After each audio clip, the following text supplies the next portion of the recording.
Olá, são tantos acontecimentos, shows, clipes, músicas, processos criminais com essa temática de artes mágicas, rituais, enfim, tantas coisas acontecendo aqui na internet que eu vim fazer uma playlist para vocês contando o que a Bíblia relata sobre esse poder maravilhoso criador de Deus e o que a Bíblia fala sobre esse poder das artes mágicas.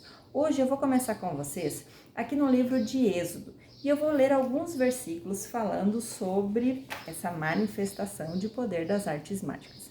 Aqui nós vamos ler alguns versículos sobre a parte de onde Moisés se apresenta juntamente com Arão para falar com o faraó e pedir então a libertação do povo. E olha só o que aconteceu. Antes do Moisés ter ido falar com o faraó, Deus tinha chamado ele lá no deserto, na chama da sarça ardente, sem a sarça se queimar. Lá, Deus falou com Moisés, pediu para ele tirar as sandálias, fez o cajado dele se transformar numa serpente, ele colocou na mão de Moisés lepra e depois tirou, fez uma série de recomendações para o Moisés para ir até diante do faraó. Quando o faraó recebeu Moisés e Arão para saber do que eles queriam falar, olha só o que aconteceu. O Senhor disse a Moisés e a Arão: quando o faraó pedir a vocês que façam algum sinal para provar que eu os enviei, você, Moisés, dirá a Arão: jogue a sua vara no chão diante do faraó, e a vara se transformará numa serpente. Que ele já tinha feito isso lá no deserto, né? Então Moisés e Arão foram falar com o faraó e fizeram o que o Senhor tinha ordenado. No momento certo, Arão jogou a vara no chão diante do faraó e dos oficiais do rei, e de fato ela se transformou em serpente. Então o faraó mandou chamar os sábios e mágicos do Egito, e eles fizeram a mesma coisa, pasmem, que Arão tinha feito por meio de artes mágicas. Cada um deles jogou a sua vara no chão e essas se transformaram em serpentes. Só que a serpente de Arão devorou as serpentes deles. Aqui nós já vemos que o poder de Deus é soberano. Seguindo aqui no relato, outra vez o Moisés e o Arão não conseguiram a libertação do povo, então novamente eles foram lá falar com o faraó. E dessa vez já começa a primeira praga das 10. E olha só o que aconteceu.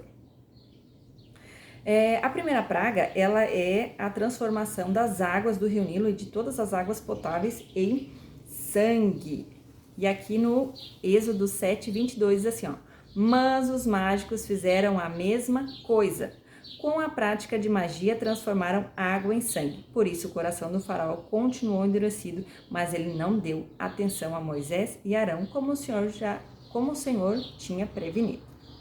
Então, quer dizer que eles conseguiram fazer a mesma coisa. Só que daí, outra vez, vem Arão e Moisés para falar com o faraó e agora vão fazer a segunda praga. Olha só. No Êxodo 8, número 6. Arão estendeu a mão sobre as águas do rio e apareceram rãs que cobriram a terra do Egito.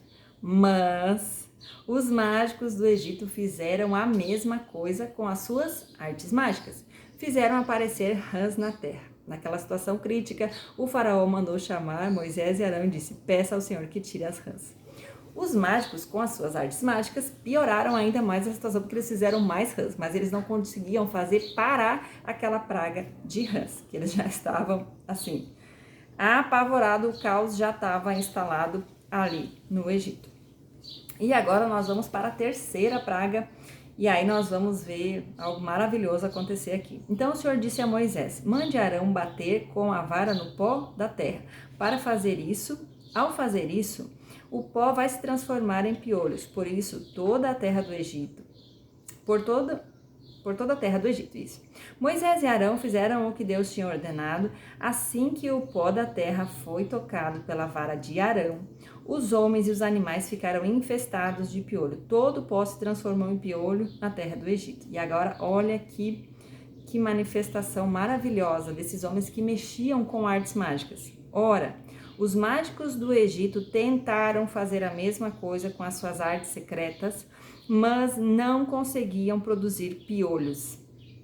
E os piolhos infestaram os homens infestaram os homens e os animais. Isso é o dedo de Deus, disseram eles ao faraó. Eles mesmos reconheceram que eles não conseguiam fazer aquilo que aqueles 2 homens de Deus tinham feito, porque o poder de Deus é maravilhoso. E esses mágicos, eles foram os primeiros a reconhecer o poder e a soberania de Deus. E depois tem mais a sequência desse relato de artes mágicas e o poder de Deus.